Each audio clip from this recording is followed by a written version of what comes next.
We have a lot of tools lingering around the British government, and the Liberal Democrats' leader is one of them. In the fallout of the whole Elon Musk and Keir Starmer spat on X, Liberal Democrat leader Edward Davey says the PM should summon the US ambassador over Elon Musk's tweets. Yeah, he actually said that on live TV. In today's video, of course, we will give this a watch and react to people's comments. Not only that, but we will also go over all of the latest news from up and down the country. But first, hit the like button and subscribe to the channel and join our fast-growing community. Just a quick one to say we have new Make Britain Great. Again, t-shirts available on our store.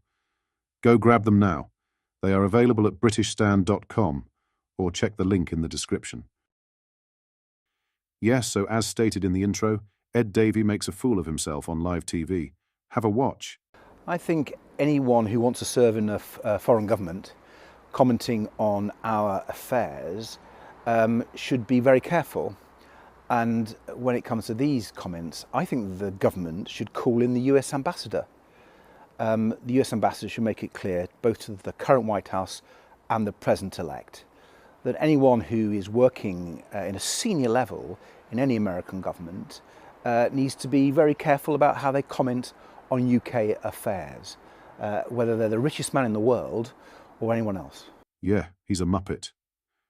This how people hilariously reacted, Lord Talbot said. What about Lammy's comments on Trump? Does the same apply?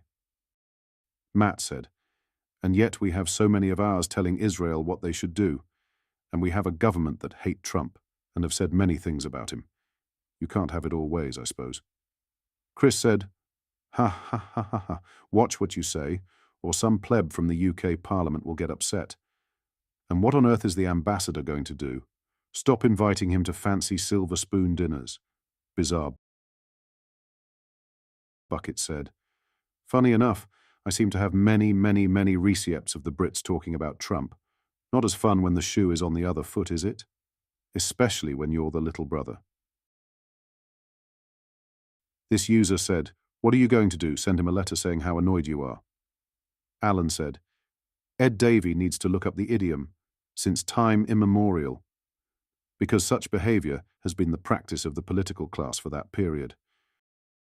Julie said, nobody needs to be careful when they're calling out the systematic abuse of children on an industrial scale.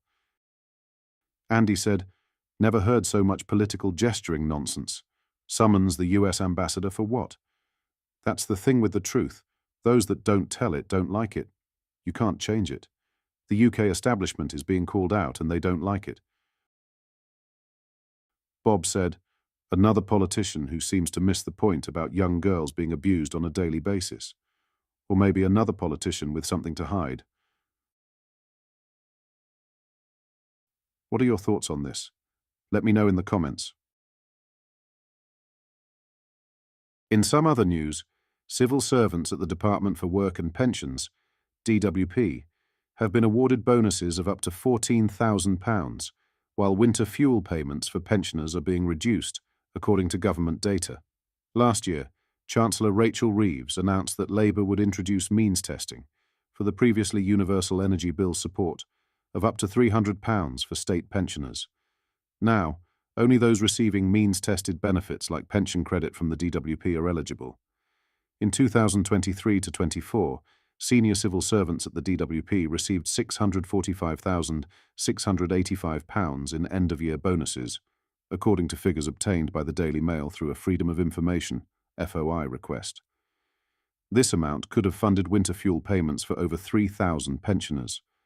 The bonuses, distributed among 91 senior officials, included a median payment of £7,250, with the highest reaching £14,000. Overall, the DWP awarded nearly £12 million in staff bonuses last year, prompting backlash from campaigners, critical of Labour's decision to means-test winter fuel payments amid the cost of living crisis. Reeves defended the move as necessary to address a £22 billion deficit in public finances, which she attributed to previous Conservative governments.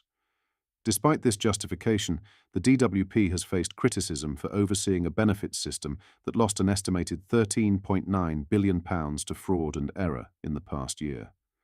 Elliot Keck, head of campaigns at the Taxpayers Alliance, said, "These bonuses for bumbling bureaucrats are wildly unjustified given the catastrophic levels of fraud and error on DWP's watch.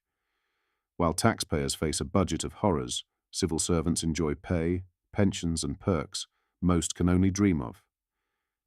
If the total £11.9 million in bonuses had been allocated to the winter fuel payment scheme, it could have funded allowances for approximately 59,623 pensioners. A government spokesperson defended the bonuses, stating, "It is important the civil service is able to remunerate its staff in line with the private sector to attract and retain the best talent. We have had to make tough choices, but we are committed to supporting pensioners, with millions set to see their state pension rise by up to £1,700 this Parliament through our commitment to the triple lock. Over 1 million pensioners will still receive the winter fuel payment." According to the Centre for Ageing Better, more than 2.5 million pensioners losing their winter fuel payments live below the minimum income standard, MIS, needed for a dignified life. Holly Holder, Deputy Director for Homes at the Centre for Ageing Better, commented, "The pensioners identified in our research were already living on inadequate incomes before their winter fuel payments were taken from them." Lastly, Scotland Yard has been accused of turning a blind eye to Prince Harry's phone hacking case against Mirror Group newspapers, MGN, over a year after a High Court ruling awarded him £150,000 in damages. The Metropolitan Police said it would carefully consider the December 2023 judgment, but has remained silent since, despite the Duke of Sussex's calls for an investigation. The ruling by Mr. Justice Fancourt found widespread and habitual phone hacking at MGN publications from 1998 onward, with practices continuing during the Leveson inquiry. Editors were aware of illegal information gathering, the court found. Prince Harry hailed the verdict as a victory for truth and accountability, urging authorities to investigate and bring charges against MGN. Critics, including a source close to the claimants, have condemned the lack of police action, calling it a failure to pursue justice. Over a year has passed since new evidence emerged, yet there's been no investigation or prosecution, said the source. They described the situation as a blatant corporate cover-up and urged authorities to act. Prince Harry remains committed to holding the press accountable, stating, "Slaying dragons will get you burned, but it's a price worth paying for a free and honest press." He now faces an 8-week trial against News Group newspapers this month and another against Associated Newspapers in January 2026. What are your thoughts on what we discussed in today's video? Let me know down in the comments section below. If you've not yet already, make sure you do drop a like on this video and subscribe to the channel for more British political content. Thank you, take care, goodbye.